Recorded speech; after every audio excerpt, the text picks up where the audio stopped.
Et bonjour et bienvenue sur Graspicy les gars, donc aujourd'hui nouvelle vidéo et on va pas parler de nos plans, on va parler tout simplement des piments qu'on a récoltés, enfin une variété de piments qu'on a récolté qui est le piment calabré.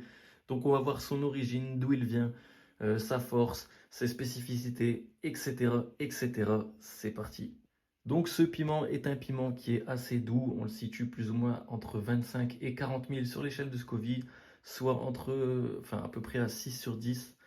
Donc c'est un piment qui est relativement doux, beaucoup plus chaud qu'un poivron, étant donné qu'un poivron est à zéro, mais beaucoup moins chaud qu'un Carolina Reaper. Donc ce petit piment nous vient tout droit d'Amérique, importé au 15e siècle, directement vers la région des Calabres en Italie. Là-bas, il a fait directement un carton, tout le monde l'a kiffé dans la région. Ils ont même fait quelques spécialités, donc ça, on va voir ça tout de suite.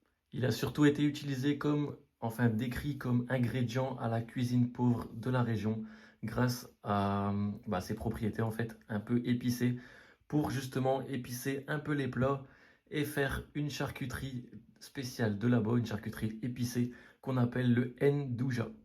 Il est aussi beaucoup utilisé pour conserver les viandes. En plus de ses propriétés culinaires, il a aussi une bonne pousse, donc il pousse très très bien dans cette région, mais aussi chez nous. Donc chez nous, si vous avez eu la chance de pouvoir les faire pousser chez vous, vous avez remarqué que c'est assez rapide quand même, ouais, pour avoir les premiers fruits. C'est un piment qui a un goût assez fruité, je trouve, et qui pousse très très facilement, qui est très productif. Mais ils sont aussi également faciles à faire sécher pour mettre dans les plats ou faire de la poudre, mais surtout aussi à farcir. Donc ils sont très simples à farcir étant donné qu'ils ont une peau épaisse, enfin une chair épaisse, et qu'il y a un peu de place à l'intérieur. Donc on pourrait se faire peut-être des petites noisettes avec de la viande hachée et des piments calabrés. Ça peut être vraiment pas mal. En tout cas, c'est ce qu'ils font déjà dans la région des Calabres en Italie. Ensuite, une fois importé de l'Amérique, il a été très très vite semé un peu partout. Donc ce n'est pas l'homme qui est responsable de la propagation de cette espèce, c'est surtout les oiseaux, étant donné que les oiseaux ne digèrent pas les graines de piment, même les graines d'autres choses.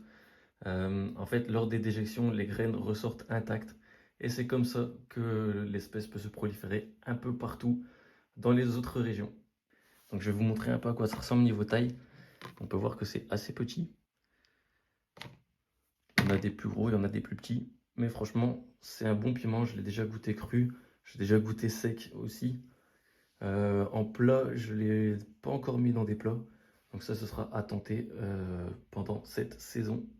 Dans la région de la Calabre, en Italie, il est vite devenu aussi un symbole, surtout un symbole économique, étant donné que c'est devenu une spécialité. D'ailleurs, ils se sont appropriés le nom, c'est pour ça qu'on dit piment calabré, histoire de garantir l'origine et enfin, que ça leur appartient en fait. Donc c'est surtout économique. Ils font aussi d'ailleurs des événements tous les ans, donc un événement annuel là-bas en Italie. Donc pendant cette fête, en fait, c'est beaucoup de spécialités sur ce petit piment. Donc des spécialités, un événement, enfin ouais, vraiment un gros événement et une grosse fête autour de ce petit piment qui se déroule là-bas tous les ans en Italie. Et petit à petit, il est arrivé jusque chez nous aujourd'hui.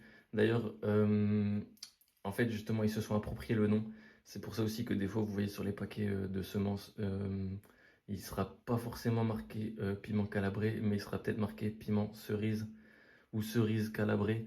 En fait, c'est exactement la même chose, c'est juste que ils doivent, enfin, pour le nom, en fait, ils doivent garder le nom spécifique à là-bas et ils peuvent pas en fait utiliser le même nom. Donc, comme je vous ai dit, c'est un piment qui est très très simple à cultiver. J'en ai cultivé cette année en extérieur. Et franchement, ça va très très vite, comme je vous ai dit déjà. Niveau récolte, c'est pareil, ce n'est pas chiant à récolter, ça se récolte facilement. Ça fait énormément de graines, donc vous pouvez facilement en récupérer pour l'année prochaine. Et puis voilà, voilà. D'ailleurs, n'hésite pas à me dire en commentaire si tu as déjà cultivé cette petite espèce de piment ou pas à la maison ou même dans le jardin en extérieur. N'hésite pas à me dire ça en commentaire et surtout pourquoi tu as fait cette plante-là, pourquoi tu as cultivé cette espèce et à quoi te servent-ils. Donc, comment tu les utilises? Dis-moi tout en commentaire. Et si tu as aimé ce genre de vidéo, n'hésite pas à me le dire aussi en commentaire, à partager la vidéo, à t'abonner et à mettre un petit j'aime.